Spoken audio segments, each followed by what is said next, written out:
Well, good afternoon. We're at a tipping point in Ontario. We heard from Dr. Brown and Dr. Mohammed yesterday that if the current trends continue, hospitals would be overwhelmed. More and more surgeries will be delayed, and more long-term care homes will be at risk. The situation risks are getting out of control. We need the runway. We need time to get the vaccine to a critical mass of the population. And in the meantime, we can't let our hospitals be overrun by COVID-19. That's why we're taking decisive action to contain this deadly virus as we wait for the vaccine to roll out. And as your government, we will always have your back during this difficult time. We will be there to support you through this. For our impacted businesses, that means unprecedented grants of up to $20,000. These are grants, not loans, up to $20,000 that will help thousands of businesses weather this terrible storm. And today, I'm here to announce new relief measures to support people with energy costs at home during this shutdown. Our government is introducing a new discounted off-peak rate of 8.5 cents per kilowatt hour for both time of use and tiered customers. This rate is actually lower than the temporary discounted rate we introduced back in March during the first wave. Because after months of this pandemic, we know people need that extra help, especially during winter. Once again, this reduction will benefit households, small businesses, and farms. And customers won't have to fill out an application to receive this rate. It's just going to show up on your next bill. And for the parents out there, more help is on the way for you as well.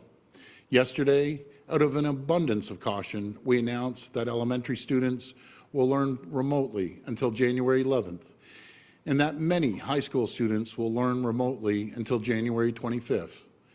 To support parents during this time, I have directed our Education Minister, Stephen Lecce, to expand the support for Learners Program. Parents of secondary school students will now be eligible for one-time payments of $200 per child. This is money they can use to purchase laptops, workbooks, or any other learning supplies they might need at home. My friends, we will do whatever we can to support you. We will spare no expense, but we need your help as well. Don't go to parties or social gatherings. Don't gather with people outside your immediate household, especially during the holidays. Wear a mask when going out for essential trips. It's these little things that make a big difference. I'm counting on all of us to come together, and we will get through this. Thank you, and God bless the people of Ontario. Now I'll pass it over to Minister Lecce.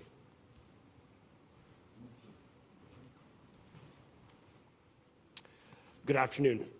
Throughout this pandemic, our focus has been keeping our schools safe for our kids and providing financial relief to working parents.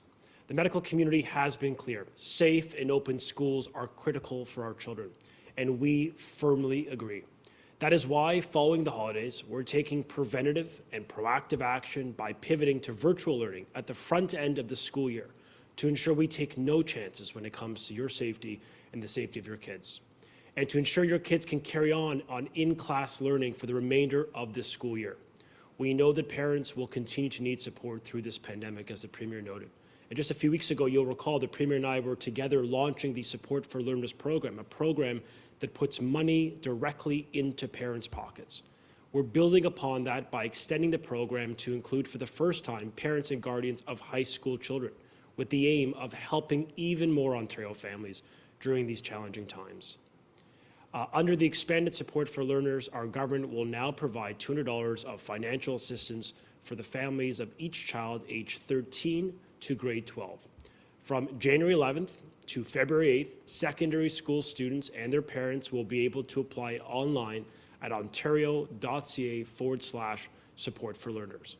For parents with children up to 12 years old or up to 21 with special education needs, the Support for Learners is already open for your applications. Signing up online is efficient, it's secure. The monies should be deposited directly into your accounts within roughly 2 weeks following verification. This support will be part of over $900 million in direct financial support that our government has provided to working families since the start of this pandemic. And I want to thank our students and their families, as well as our education staff, for working so hard this year. You truly have embraced the best of our country as you respond to this unprecedented challenge, and we are all grateful. And to honor that sacrifice, we're asking our young people to do their part, to stay home, to help protect the lives of those they love, their parents and grandparents, and our local communities, and to ensure without a doubt that they can get back into class. And for those students that may face hardship over this time, including especially mental health challenges, know that we are there for you with improved supports when you need them. We will reopen our schools, we will continue quality learning, we will support Ontario parents, and we will get through this. I'd now like to pass it over to my colleague, Minister Walker. Thank you, Minister Lecce. On behalf of the Premier, Minister Rickford, and all of Cabinet, I'm pleased to provide this update. These necessary COVID-19 restrictions mean working and learning from home for the next few weeks. As the Premier said, we know that staying home means using more electricity, and that at a time like this, the last thing people need is to worry about their electricity bills. And so, starting January 1st, for a period of 28 days, electricity consumption for all residential, small business, and farm customers will be billed at the lowest price, the off-peak rate of 8.5 cents per kilowatt hour. This rate will apply 24 hours a day for the full 28 days. The off-peak price will apply whether you are a time-of-use customer or a tiered rate customer. Ratepayers don't need to do a single thing. This reduction will happen automatically on January 1st, and you will see the change on the next bill you receive after that date. We're doing this to help minimize financial burden and to support you while we're asking you to stay at home. I also want to speak about changes we've requested the Ontario Energy Board implement to the COVID-19 Energy Assistance Program, or what we call SEEP, so that it's available to more families, businesses, and registered charities. We are simplifying who qualifies for the program. If you're behind on your electricity or natural gas bill, then you'll be eligible to start applying in January. A residential customer who is behind on their bill can receive up to $750 per fuel type, natural gas or electricity. For small businesses, that figure is up to $1,500 each. I want to thank our partners, the local energy utilities, the Ontario Energy Board, and the independent electricity system operator for coming together so quickly to make this happen. Together, we're providing households, farms, and small businesses with certainty when they need it most. And finally, thank you. Thank you to everyone who is doing their part to help stop the spread of COVID-19, preserve our health system, and save lives. Thank you. We'll go to the phone line for questions. First question, please. Actually, if I just take a minute, and before I take questions, I'd like to take a moment to address the situation at our borders. You know, my friends, this is absolutely critical right now. We have over 60,000 international passengers coming into Pearson Airport every week with minimal checks in place right now. And as we all know, with this deadly new strain of COVID-19 spreading around the world at an alarming rate, we just can't take unnecessary risks. And we're all doing our part here in Ontario. People here are shouldering a terrible, terrible burden, along with businesses too. So we're doing what we have to inside Ontario, but there's just not enough to protect us from the threats coming in from outside at our borders on a daily basis. So without further action by the federal government at our borders, we remain at extreme risk right now. And that's why our government has been calling on the feds for months for testing at airports, for further tightening of the borders. And this is bare minimum we can expect. And despite, you know, our repeated calls, we hear every week about dozens of flights coming in unchecked and bringing in COVID with them. And it's unacceptable. And I'm fully prepared, and I always have been, because let me be very clear, the federal government's been a phenomenal partner, been very collaborative the whole time, and we're just asking the federal government on this. We need to work together to secure the borders of our country from this new deadly strain. It's as simple as that, and I know that they also take this seriously. I know they do. I know the Prime Minister takes this seriously. I know the Deputy Prime Minister takes this seriously. So, you know, I just want to work with them. And my friends, this new strain of COVID, it's a massive threat that we just can't take lightly. And we need to do everything possible to prevent it from getting into Canada. And we're prepared to do whatever we can right here in Ontario to help the federal government shore up our borders. We're partners. We can work together. And I've directed our officials to begin preparing infrastructure necessary for testing at our airports. And I hope we won't have to go it alone, but we're prepared to do that if we must. So we just can't wait any longer.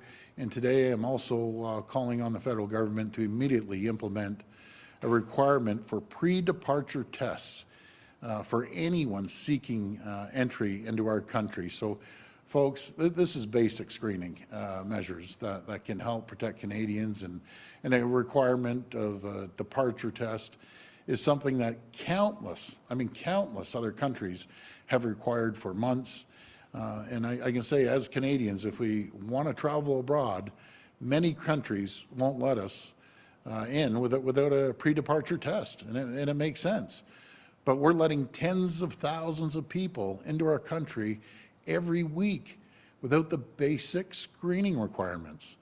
And there's no reason why we should not expect the basic level of screening here in Canada. And I stand by, ready to work with the federal government on this, and I just want to get this done. That's all I want to do. I want to work collaboratively. This is a no-brainer. And by the way, the pre-screening or the pre-test before people come into our country, it puts no burden on us, none whatsoever. It doesn't cost us anything. But when people fly in, we want to make sure you get tested. And for any reason you aren't getting tested, we should have mandatory testing. It's as simple as that, folks. We need to work together, all of us, but I'm ready to take questions now. Over to the operator for the first question. First question comes from Ashley Legasic at News Talk 1010. Please go ahead. Hi, Ashley. Hi there. Thank you, Premier, for taking my question. Thank you. We saw how effective asymptomatic testing was for identifying problems for schools.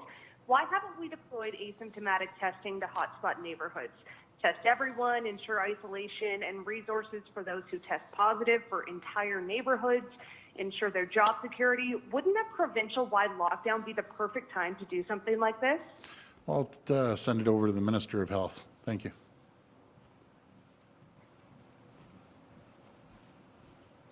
Well, thank you for the question. You're absolutely right. We have identified 15 priority neighborhoods within the hotspot zones, in the gray zones, where we know that there's a number of factors there that are preventing people from being tested.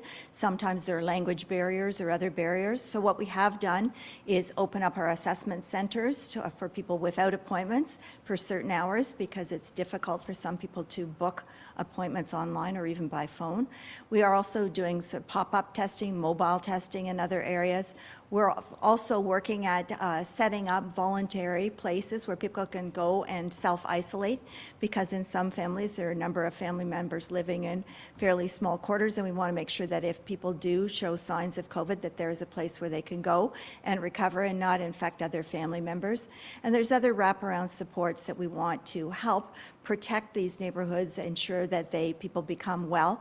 But we know it's not just about testing. There's many other factors that are involved in that, and we're actively working on those 15 neighborhoods right now. But there will probably be others, and as we identify them, we will bring the supports to them as well.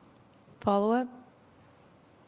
Thank you. And Premier, this next question is for you, perhaps Dr. Yaffe as well. Sure. I'm just following up from yesterday's lockdown announcement. What are your modeling experts telling you on, I guess, the lag time? How many more people will become infected and die as a result of delaying the lockdown until Boxing Day? Well, let me talk about this. You know, all the areas, the vast majority of all the cases that we see are within 5 regions. We have Windsor, that is in gray. We have Peel, we have York, we have Toronto, we have Hamilton, the vast majority. And all we're doing is giving the people that have never locked down in their lives. And I remember the media asking me last time we did this, is why aren't you giving them more time? Why aren't you giving them more time? Well, we gave them an extra day or so just to get their life in order, get businesses in order, and just give them an opportunity. But it's the people, it's going to be a big change for them. And we got to help the people. So, you know, we thought we'd give it another day or so, let them get ready. But keep in mind, the vast majority of the population of Ontario right now is locked down. So, and starting as of yesterday, when I said it, it doesn't matter if you're in green, yellow, orange, red, gray.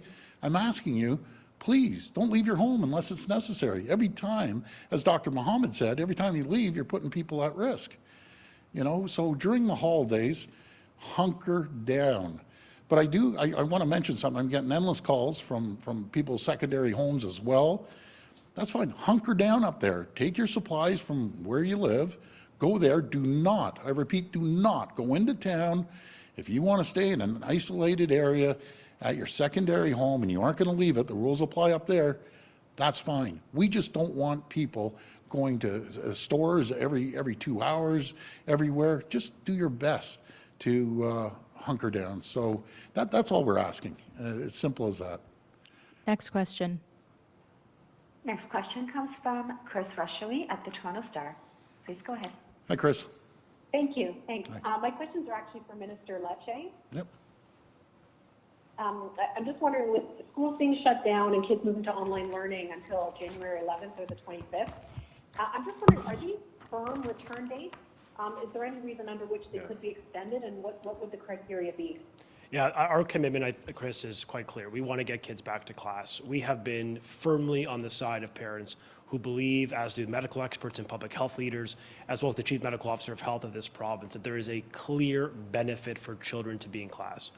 We are asking for we're taking a one-time proactive preventative intervention at the front end of the school year, following the holidays, following New Year's Eve and Christmas and all that, to protect the incredible progress we've made in our schools.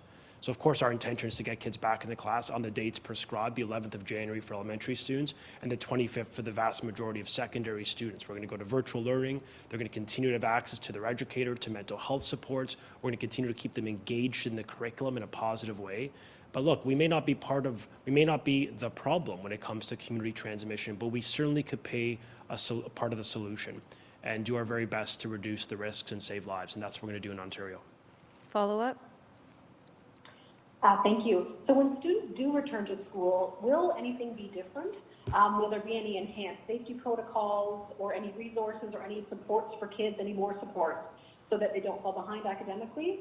Yeah, absolutely. We actually intend in early January announcing an additional $380 million of funds to support improved air ventilation, more staffing, PPE for our schools, additional monies really to further improve the safety of schools, building on our $1.3 billion nationally leading investment. There is no province in this country that has as comprehensive of a plan and as strongly invested plan as Ontario does.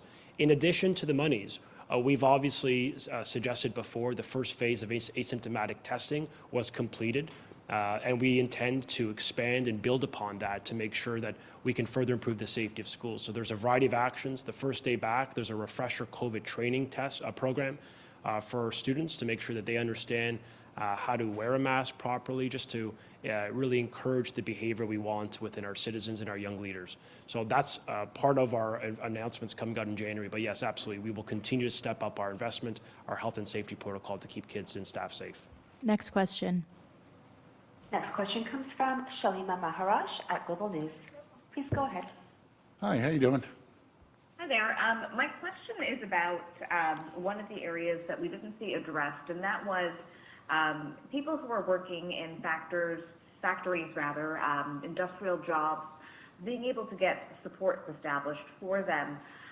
There wasn't really very much that addressed any of those concerns, and certainly we've heard worry that a lot of cases and transmission is happening in these types of environments. So what more can you say at this point in terms of being able to actually make some changes there so that people are safe, they can take the time to go and get tested if they need to, or even be able to recover at home? Yeah, so people can take 2 weeks off. What we've done with the federal government, again, Got to give them a shout out. We may differ on the border, but we work collaboratively with 99% of everything else. So if you stay at home and you're under the weather, or you have COVID, you're getting paid for 2 weeks. That's absolutely critical. Our announcement today on energy costs takes the burden off a lot of people that they're going to be home and energy costs are going to go up. Well, we're going to reduce energy costs. We're doing a wide variety of different items just to help people get through this, and we will get through it. And I can tell you, it pains me, and I'm up every single night thinking these small business owners, and folks, trust me, I hate closing businesses down. I'm not in the business to close businesses down. I'm in the business to save lives and listen to our health experts. As much as I'd love to keep everyone open, health trumps that. Health will trump it every time with me. I am not ever going to ignore our docs. I'm just not going to do it. And but we're going to get through this. The small businesses, we're throwing every support possible at them, upwards to close to $2 billion, just the province alone, not mentioning the federal government. So we just got to hang in there just a little bit longer for another month or so. There is light at the end of the tunnel. We see the vaccines coming in. We wish we could get a lot more, a lot quicker, but we aren't far away from getting people vaccinated, months. So let's just hang in there. And believe me, I hate closing businesses down. Absolutely despise it. But health always trumps that, always. Follow up? But we're also talking about employers that aren't necessarily always understanding of the circumstances, that their employees may need that time. So is there actually any sort of concrete measure that is going to be taken to ensure that there are adequate protections for those people should they become ill, certainly considering some do live in generational housing as well, in settings, apartment buildings where, cases of transmission may be higher? Yeah. So a very, very good question. We've legislated that no one can be fired. If they're off sick or they have COVID, companies cannot fire them. We've also, we're spending over $42 million to put people up in hotels for any reason you catch COVID, and I understand you're in a maybe an apartment, a condo, or maybe a home with multi-generational, kids and family members in there. We encourage you, go to a hotel. We'll pay for the cost of the hotel, because our goal is to make sure we protect your families and protect you. So that's another area that we're going to be supporting people. So folks, for any reason, if you have COVID, please look into getting one of our, call it the COVID hotels, but look into it, because it's going to protect your families and loved ones. Next question. Next question comes from Randy Rath at CHTV. Please go ahead. Hey Randy, how you doing? Hi, Premier. We're talking to a single mom today who has 2 kids with muscular dystrophy, and one of them has autism. She says that online learning simply doesn't work for her special needs kids, particularly the one with autism. And we're hearing this from parents of autistic kids right across the province. I suppose Minister Lecce is best to answer this, Yeah. but what do you have to say to those people that say their kids are really hurt by this? I'll pass it over to Minister Lecce. Randy, I think what we'd say is we hear them, and we've acted on their advice before the school year started to ensure that when we have to make these types of decisions to send kids home for an extended online learning experience, that school boards were directed by me to ensure for those kids, the most vulnerable kids, special education, children from the special education community that need to be in schools, that they will be allowed to get back into school during the period of closure. There's exceptions made for the most vulnerable kids within our society, particularly from the developmental disability community. So obviously, we understand how difficult it is for those working parents, for single parents, for all parents in the province. That is precisely why we provided an exception where school boards have been directed by our government to provide in-school supports during that closure period to avoid the circumstance that you suggested where that could place additional pressure on working people who also have to be support their kids during that closure period. Follow up? Hey, on another matter, Premier, how long are you willing to wait for the feds to start screening the airport? When do you have a hard date as to when you'll start to screen people coming into the airports? Well, And also, you say that it will be devastating if this new strain gets into the province, but if that happens, what will the devastation be? What could the scenario be if we get this new, more active strain? Before I hand it to the Minister of Health, we still are working with the federal government, but we can't wait and delay it. Every day we delay it, thousands of people are landing. You know, I live right by the airport. I'm watching these planes coming in constantly, and we just have to check people. This is so common sense. I've never seen something so common sense that we're going to get up and running. We're going to do it with them or without them. I prefer doing it with them because, again, they've been a good partner, and we're just going to get in there and get it done. So we're going to move as rapidly as possible. I had a conversation with the GTAA yesterday. They're ready to go. I know the Minister of Health is working hard on this. And as for the other strain, I'm going to hand it over to the Minister of Health. Thank you. Well, we haven't seen this mutated strain in Ontario as yet. We don't know that much about it, but what we do know is it's 70% more transmissible than the existing COVID rate.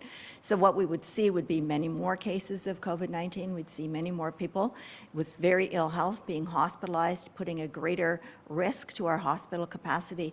But from the scientific and medical perspective, I'd like to ask Dr. Yaffe to please come and speak to that issue.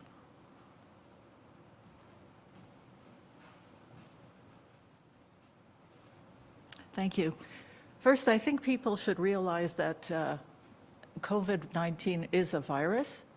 It's not unusual for viruses to change and mutate. As they multiply, sometimes they make an error in the multiplication process, and that, 99% of the time has no impact at all. This particular mutation that's happened in the UK was actually first identified back in the fall, I believe in September, but in the last month, we've seen a rapid increase in cases in southeast England, particularly London. And the vast majority of the cases are that mutation. So it has multiple mutations or changes, but the most important ones are on the spike protein. So everybody's seen pictures of the coronavirus, the COVID-19 virus. It has these spikes on it. And so those are proteins, and that's how the virus latches on to the human cells and enters. So there's been a significant mutation in the spike protein that is making it more efficient for the virus to get into the human cells. So that's the theory of why we believe that it's more transmissible. It's more easily spread between people. At this point, there's no evidence to say that the illness it causes is any more severe or any different. And there's no evidence that our vaccines would be any less effective, as in our vaccines would work against this mutation as well. And the good news is we don't have any evidence of this mutant strain in Ontario at this point. The lab is obviously doing very careful surveillance and what we call genotyping of all the viruses that are identified, all the COVID-19 viruses, and has not identified this particular strain. Obviously, it's preferable we don't get the strain in Ontario because it is more transmissible, and as Minister Elliott said, would result most likely in more cases. And so, it's a good thing that we're going into this shutdown so that it can help reduce any transmission of the virus, and if the mutant virus enters, of the mutant virus as well. Last question. Last question comes from Graham Richardson at CTV Ottawa. Please go ahead. Hi, Premier. Hi, Graham. I wanted to give you the chance to respond to Dr. Etches and Mr. Watson, Mayor Watson, yesterday. I understand there was some strong language coming from your office about what they had to say. Did you want to say anything about their response to the lockdown announcement yesterday? You know, I have a great deal of respect, I have to tell you, for Mayor Watson and Dr. Etches, and I've said right from the beginning, Mayor Watson's been a tremendous partner, and his support has been absolutely critical throughout this whole pandemic. But of course, you know, we're going to continue to monitor the shutdown measures, and I'd love nothing more than to ease them. Make no mistake about it, folks. I'm talking directly to the people of Ottawa. You know, I just have to remind everyone in Ottawa, you're in the orange restrict level. You aren't in yellow, you aren't in green. And just imagine if I said, okay, let's open up Ottawa and forget everyone else, twofold. People are going to flock to Ottawa, by the way they are, because I've talked to someone in the business of the hotels, and they said their hotel's packed. And then Gatineau would be flooding over here. And I remember, they're saying, no, it's not Quebec. Well, I remember distinctly Mayor Watson asking me to call Premier Legault in the first wave and ask him to talk to the mayor of Gatineau to make sure people aren't coming over the border. So it's even worse now. All I'm trying to do, I don't want to play politics. I'm here to save lives. And again, I respect Mayor Watson, but we just can't take any unnecessary risks right now.